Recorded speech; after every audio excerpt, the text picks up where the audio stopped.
देवी प्रत्यंगिरा विद्या सर्वग्रह निवारिणी मर्दिनी सर्व दुष्टानाम सर्व पाप प्रणाशिनी। माँ प्रत्यंगिरा को कोटि कोटि नमन। जैसा कि थंबनेल में आपने देखा होगा, आज हम बात करने वाले हैं भगवती के उग्रतम स्वरूप माँ प्रत्यंगिरा के बारे में। माँ प्रत्यंगिरा कौन है, इनका रहस्य क्या है, इनकी उत्पत्ति की कथा क्या है, और ये प्रत्यंगिरा इसकी साधना तांत्रिकों में तंत्र मार्ग के अंदर इसकी साधना का क्या महत्व है, आपके जीवन में इसकी साधना के क्या फल हो सकते हैं, सारी बातें इस वीडियो में करेंगे।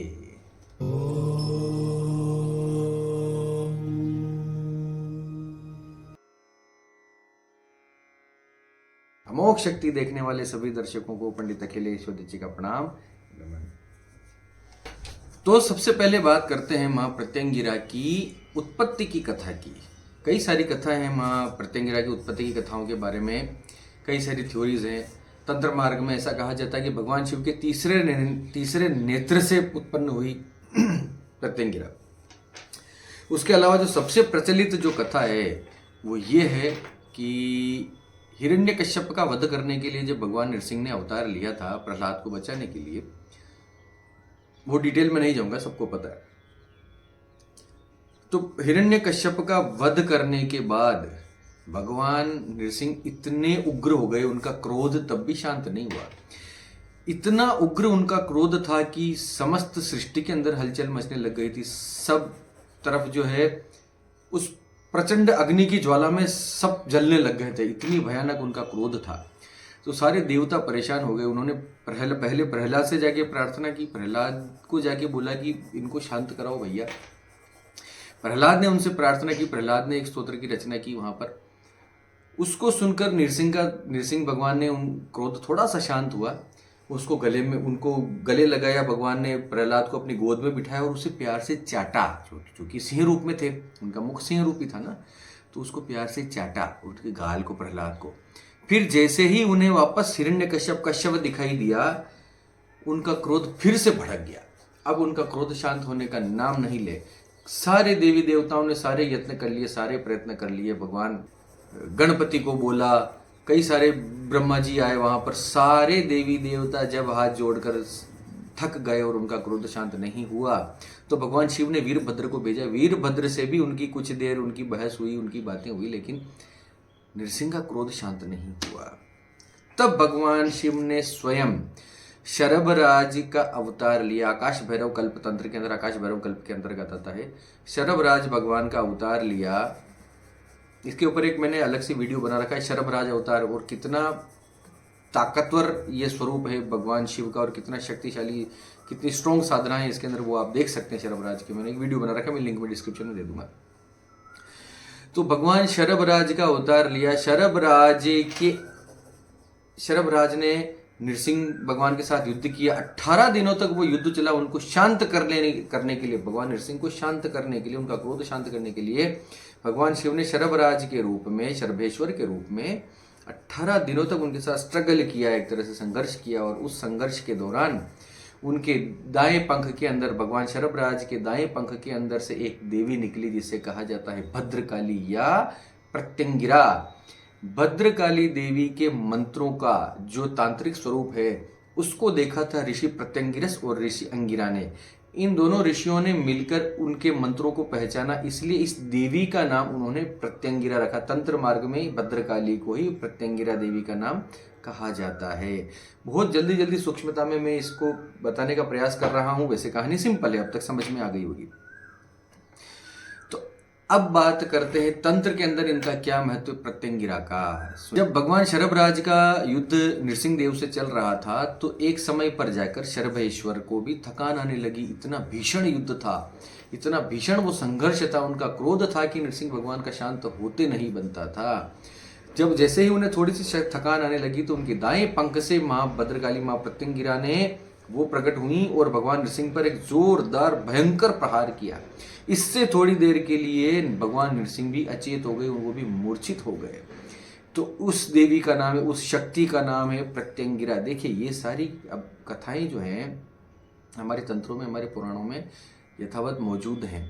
अब इसके आप लॉजिकल और रैशनल कुछ अर्थ निकालना चाहेंगे वो भी कहीं ना कहीं निकल जाएंगे। असल बात है तंत्र मार्ग की, मैं साधक आदमी हूं तो मैं साधना और तंत्र मार्ग के उस दृष्टि से मैं आपको ये कहानियां बताने का प्रयास करता हूं।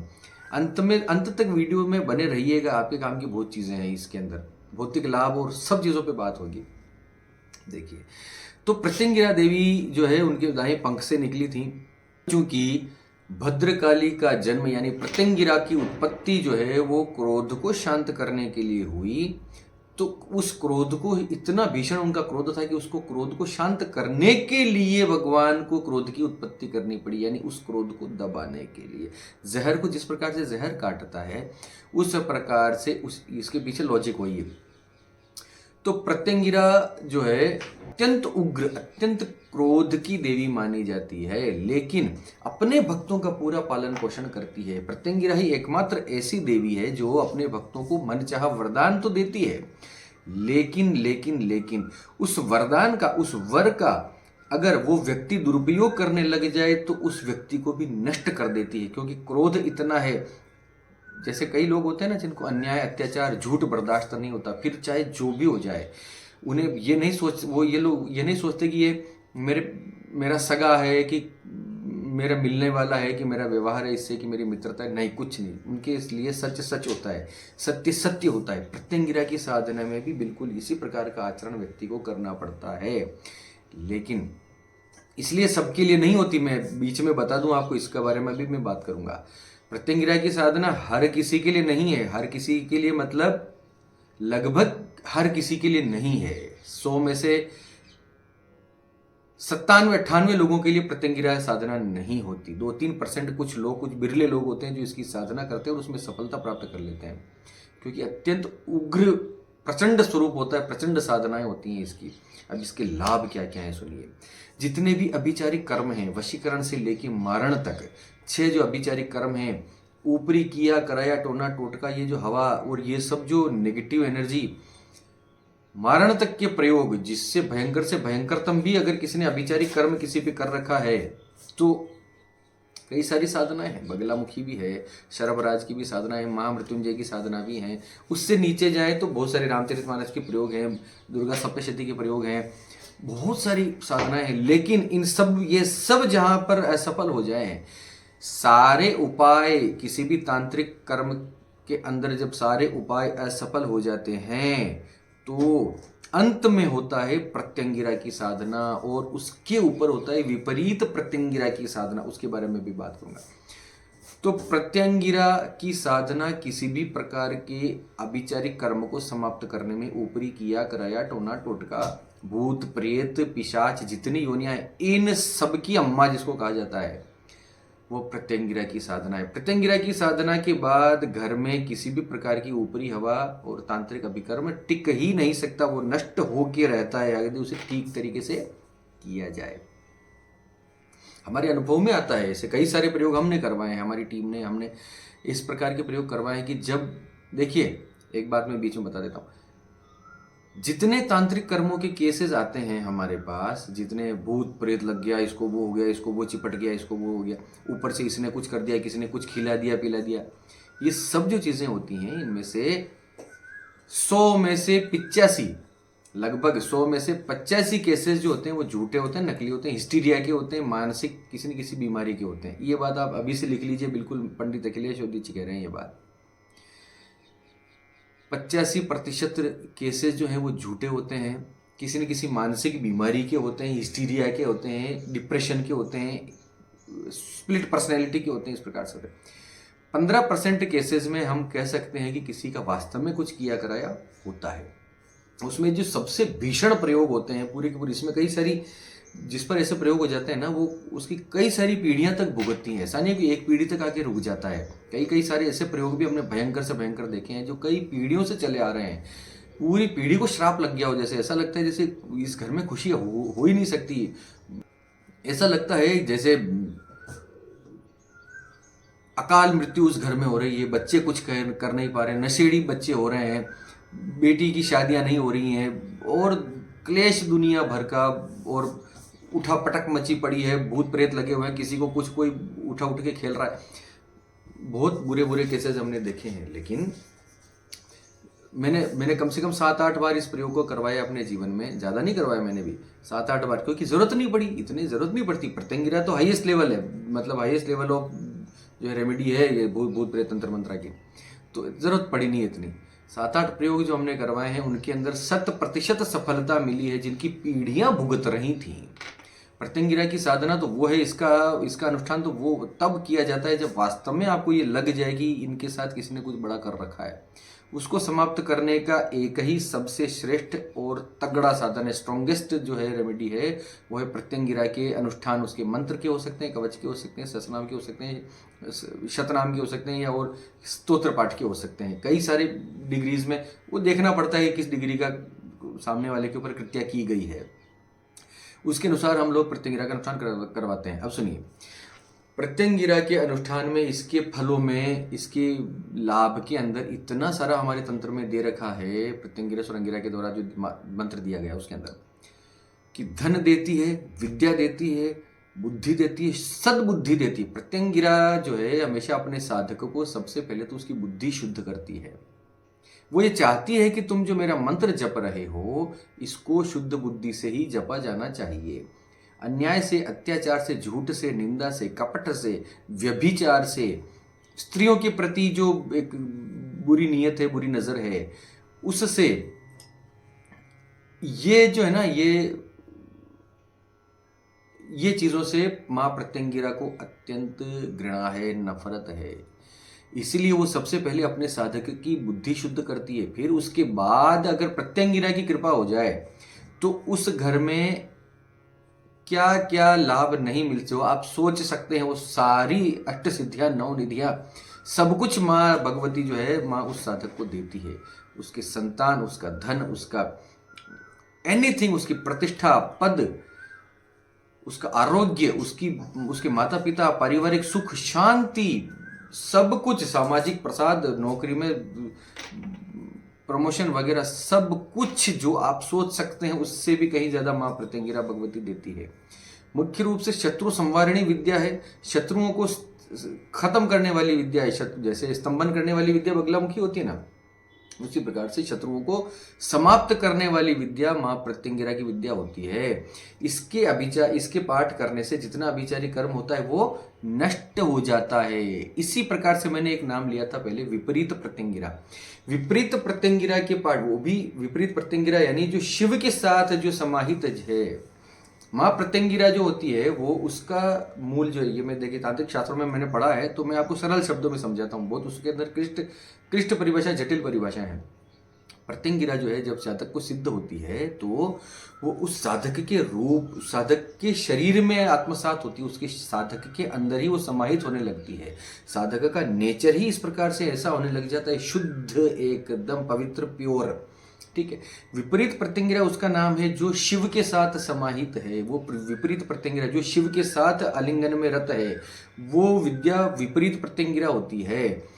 यानी इसका लॉजिक समझने का प्रयास कीजिए। शिव के साथ जब शक्ति अपने रूप में होती है तो उसकी तरफ अगर कोई कुचेष्टा होती है तो वो अपने आप को डिस्टर्ब नहीं करना चाहती। वो जो है शिव के साथ ही एकाकार रहना चाहती है। तो वो जो भी उसकी तरफ शक्ति आती है उसको वापस भेज देती है, उसको वापस धक्का मार के वापस पलटा देती है, जिसका होती उसी को लग जाती है। विपरीत प्रत्यंगिरा का अर्थ यही है। विपरीत प्रत्यंगिरा के अनुष्ठान हाईएस्ट लेवल ऑफ रेमेडीज हैं, हाईएस्ट लेवल ऑफ स्ट्रॉन्गेस्ट जो तांत्रिक क्रियाएं होती हैं उनको नष्ट करने के लिए विपरीत प्रत्यंगिरा के पाठ किए जाते हैं। विपरीत प्रत्यंगिरा का पाठ जब किया जाता है तो जो अभिचारिक कर्म जिस व्यक्ति ने किसी के ऊपर कर रखे होते हैं तो वो सारे कर्म वहीं से पलटकर लौटकर जिसने किया है उसी के ऊपर जाके लगते हैं। यानी उसका नष्ट होना तय होता है अपनी ही विद्या से। एक तरह से रोशनी आती है कहीं से, उसके सामने आईना खड़ा कर दो तो वो सामने रिफ्लेक्ट होता है, वो वापस लौट के उसी के पास चला जाता है। तो ये होती है विपरीत प्रत्यंगिरा। सामान्य प्रत्यंगिरा के प्रयोग भी इतने स्ट्रांग होते हैं, इतने शक्तिशाली होते हैं कि मत पूछिए। उससे वो शक्ति नष्ट हो जाती है, अभिचारिक कर्म सारे नष्ट हो जाते हैं। लेकिन विपरीत प्रत्यंगिरा उसको नष्ट नहीं करती, भेजने वाले के ऊपर पलटा देती है। तो जिसने भेजा होता है वही व्यक्ति उससे नष्ट हो जाता है। इस दोनों में मुख्य रूप से यह अंतर है। तो प्रत्यंगिरा और महाप्रत्यंगिरा के बारे में देखिए मैंने काफ़ी सारी बातें अभी आपके सामने मैंने रख दी, और इसमें अनेकों अनेक नियम होते हैं। मेरा वीडियो देख के आप प्रत्यंगिरा के मंत्र ना ढूंढने लग जाएं, इसके अनुष्ठानों में ना ही पढ़ें तो अच्छा है। अगर आपका बैकग्राउंड कोई 25-30 सालों का देवी उपासना का है, पिछले 20-25 सालों से आप देवी की उपासना करते आ रहे हों, इसके 1.25 लाख के कई सारे अनुष्ठान कर रखे हों, चंडी पाठ का आपको बहुत अच्छा अनुभव है, दुर्गा सप्तशती का, और दुर्गा सप्तशती के पाठ के बाद आप सुखी हैं, तो शायद आप प्रत्यंगिरा के आसपास कुछ इसका कवच या सहस्रनाम स्तोत्र या इस प्रकार से कुछ हाथ लगाएं, वरना इससे दूर रहें। जो करवाना है पंडितों से करवाएं, विद्वान आचार्यों से करवाएं, ये मेरा निवेदन है। दूसरा, प्रत्यंगिरा की साधना में बहुत सारी चीजें मैंने एक तो बताया, व्यभिचार से व्यक्ति को दूर होना पड़ेगा, झूठ, मिथ्या, कपट, छल, निंदा, इन सब जो है कुमार्गों से व्यक्ति को दूर होना पड़ेगा। इससे पहले महामाई की पूजा करना बहुत आवश्यक है। ऐसा तंत्रों में है, साधनाओं के अंदर इस प्रकार से लिखा हुआ है कि प्रत्यंगिरा की जब भी आप उपासना करें तो उससे पहले देवी भगवती की किसी भी रूप में आपको पूजा अवश्य करनी चाहिए। उस महाशक्ति की जिस रूप में आप पूजते हो, देवी दुर्गा हो, भगवती हो, काली हो, जो भी आपको ठीक लगे, महाशक्ति की उपासना, इस प्रत्यंगिरा की उपासना अवश्य करनी चाहिए। उसका पुष्पों से अर्चन अवश्य करना चाहिए। प्रत्यंगिरा की साधना के अंदर लाल पुष्पों का बड़ा महत्व है।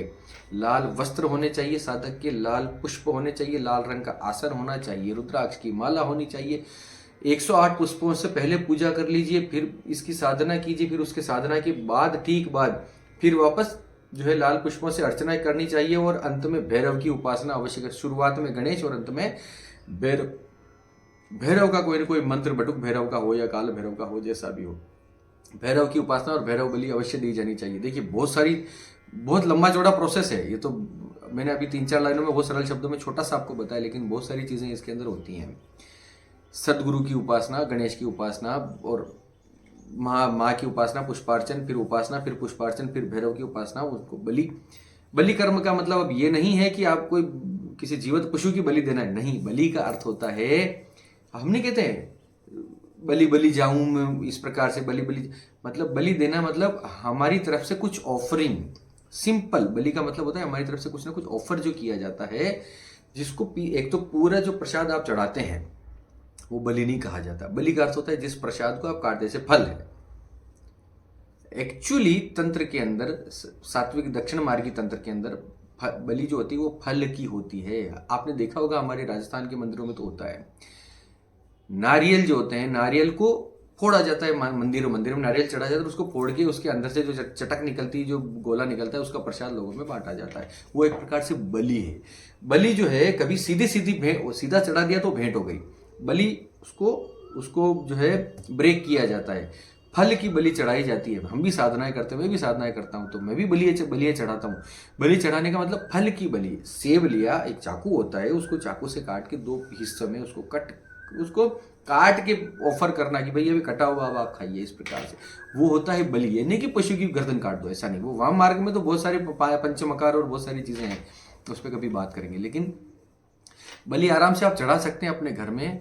पूरा फल चढ़ाया तो फल की भेंट हुई, और फल को काट के चढ़ाया तो उसकी बलि हुई। तो बलि देवी उपासना में और भैरव उपासना में बहुत बहुत विशिष्ट मानी गई है। इसी प्रकार से दीपदान का भी बड़ा प्रयोग है भैरव के सामने। कभी बड़ा वीडियो बनाऊंगा मैं, अच्छा लगे, ये वीडियो अच्छा लगा हो आपको तो कमेंट करके बताइएगा किस पे वीडियो बनाने। दीपदान पे, दीपदान बहुत इंपॉर्टेंट होता है बटुक भैरव के लिए। तो इस प्रकार से भैरव की उपासना, ये सारी चीजें जो है प्रत्यंगिरा में जो हो सकती है वो मैंने आपको बता दी। और मुझसे कुछ छूट गया हो, देखिए मैं भी कम अकल व्यक्ति हूँ, मेरे में इतना ज्ञान नहीं है, लेकिन जितना गुरुमुख से सुना है, अपने शोध से, अपने अध्ययन से मैंने समझा है, जितना अपने अनुभव से सीखा है, उतना निवेदन आपके सामने रखता हूँ। सारी बातें क्लिष्ट से क्लिष्ट मंत्रों की स्थितियां,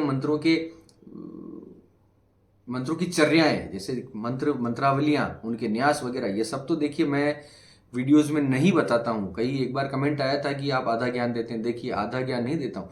मिलिए यहाँ पर आके, मंत्र विद्या जो है, ऐसा नहीं है कि मैं कुछ छड़ी घुमाया और तुमने कुछ मांगा और हमने ऐसा हाथ से पकड़ा दिया, ऐसा नहीं होता। बहुत ठोक बजा के देखा जाता है। ऐसा नहीं किसी को कुछ भी मंत्र बता दिया और उसका न्यास बता दिया और उसकी साधनाएं बता दी और लोग लगे पड़े हैं कुछ भी करने, नहीं। नियत बहुत ज़रूरी होती है, उद्देश्य क्या है ये इस पे डिपेंड करता है। मैं इस प्रकार का पंडित नहीं हूँ कि आपने कुछ भी मंत्र मांगा और मैंने जाओ बच्चा जपो और आपके लक्ष्मी, ऐसा होता भी नहीं है। ऐसा जो देते हैं वो भी पागल बना रहे हैं आपको, ठीक है। न्यास वगैरह पूरी विधि से कीजिए। जो साधारण मार्ग में आना चाहते हैं उनका पूरा अलग प्रोसेस है। तो जितना हो सकता है, जितना अधिक से अधिक मेरे से हो सकता है उतना मैं यहाँ पे आपको बता सकता हूँ। प्रत्यंगिरा के बारे में आज हमने बात की काफ़ी सारी।